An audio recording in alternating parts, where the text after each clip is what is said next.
Biblical story based on 2 Chronicles 20 verse 15.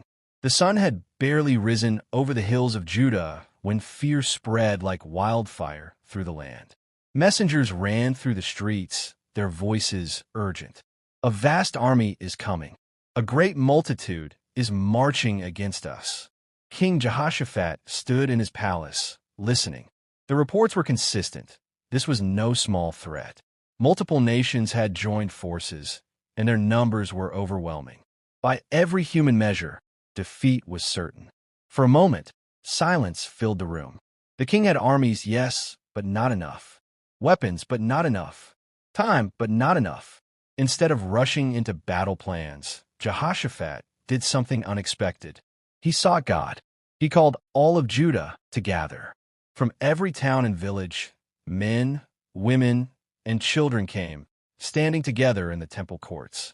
There was no pretending, no false confidence, only honest dependence.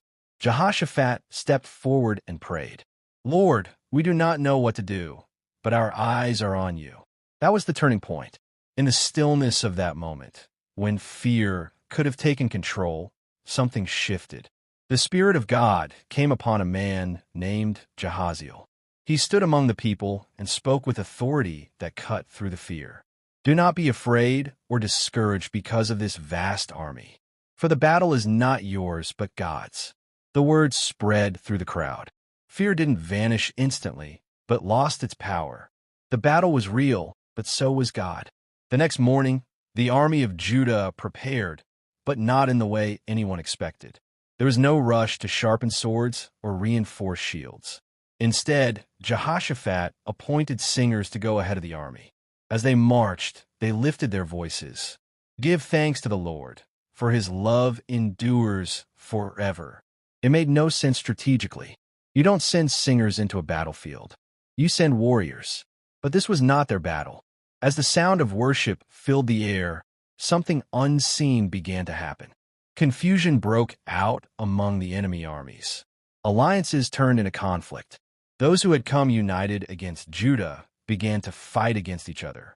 By the time Judah reached the battlefield, the outcome was already decided. The vast army, the one that had caused so much fear, had destroyed itself. Not by Judah's strength, not by their strategy, but by God's intervention. The people stood in awe. What they feared would destroy them had become a testimony of God's power.